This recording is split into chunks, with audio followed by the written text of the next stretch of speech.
So yeah, I'm a little bit surprised, but I guess yes and no. The Senate fails to cease to surprise me from time to time. But listen, the House gave them their word. We did exactly what we said we were going to do, and I expect the Senate to do the same. How much, as far as the negotiating over the details on that economic development bill, one of the issues that's out there is the circuit breaker, and Sure. rather than eliminating it for renters, making it subject to appropriations, making other cuts to other development tax credits, is there room to continue negotiating that?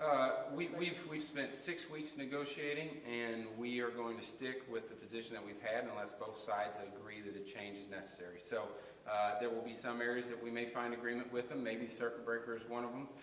Decimating the existing economic development tools that we've already got beyond what we've already agreed upon is off the table.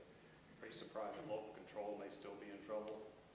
I mean, it shouldn't be. Look at the vote today. In a bipartisan fashion, I'm not sure what the vote was, 130-something people, but voted in favor of it. So I don't believe it's in trouble, but we'll see. I mean, we're going to send them we'll send them what we passed in a bipartisan fashion today, and we'll see what the Senate does. There's still one particular senator who, and I guess in her own phrasing, is not buying the agreement between the city police and the city administrators. So.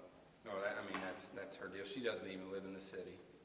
So it's funny that she would advocate a position for her citizens, but advocates a different position for people who aren't her constituents. I think she should step back and look at the facts. Could you expand a bit on your comment about that decimating the economic tools you've already agreed on, that we already have is off the table? Are you referring to? The House has always taken the position that we believe sunsets are not good public policy. And the way the Senate's operated so far, it proves our point, that you shouldn't set a situation where one senator can decimate a program just because he doesn't like a developer or doesn't like a program. The will of the body should always should prevail. So we've taken a position that we were against sunsets. I agreed to a 7-year sunset along with the House. It's one of the things that I'm not thrilled about. But I did it because I think programs like data storage, programs like the amateur sports, programs like Aerotropolis and Mosira are important enough that we could possibly transform and put thousands of Missourians back to work that it was worth the trade-off. But if they expect to send me a bill that further changes that, decreases the amount of time on the sunset, decreases the cap, then that would be a complete violation of the word I was given by Senator Brad Lager, by Senator Rob Mayer, by Senator Tom Dempsey, and I would be very disappointed with that, and that's not a deal that we will accept. Now, there has been some talk over there by some senators about just taking out Aerotropolis. Well, that's something that, the Senate will do. If it comes to us in that manner, I'll sit down with my caucus, and like you guys all know my leadership style, we make decisions as a team, and we'll go from there. But we certainly would like to see the deal that we all agreed upon passed and sent to the governor's desk. There are a couple of things that have come up that are pushing the limits of what in the call versus out of the call. Sure. Are you guys trying to set up a challenge as to how narrow the governor can restrict? Well, we think the governor, and we've said this publicly, could call us in on subject matter, but not necessarily write the bills.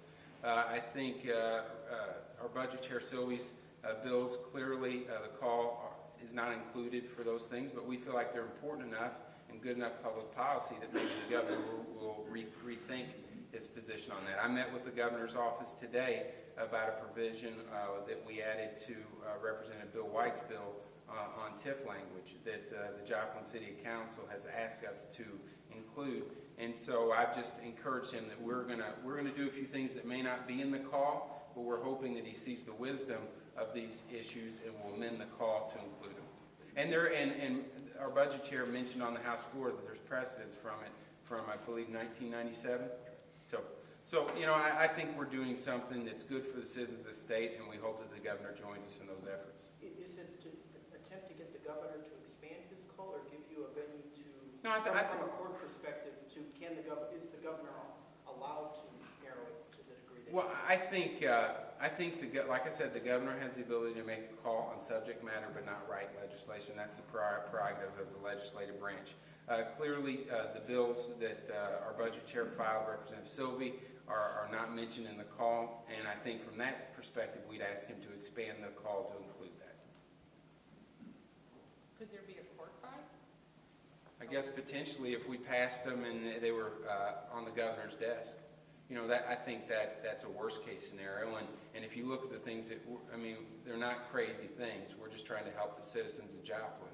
And I think, you know, I'm not from Joplin, but, you know, we have a special committee that was chaired by Representative Scholler that he explained to me in a brief meeting this morning. This would certainly fit within something that is direly needed from that area. And so we think it's good public policy. We're trying to help, and we'd ask the governor to join us.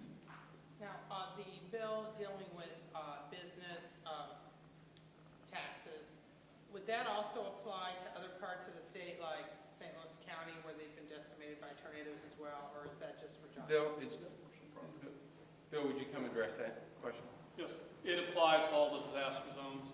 Okay. Thank you, sir.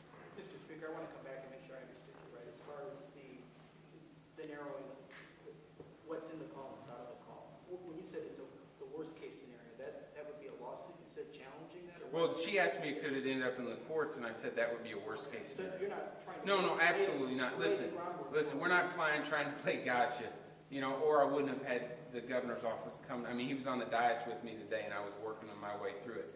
Listen, this is not a partisan thing. We're trying to work with the governor's office. We think it's good public policy. Obviously, the Democrats in the House feel it's good public policy as well, because we got an overwhelming support from their body as well on this. So it's not a political football. We just think it's good public policy, and would ask them to expand the call to include it. Anything else? Well, thank you, and we will see you all next week.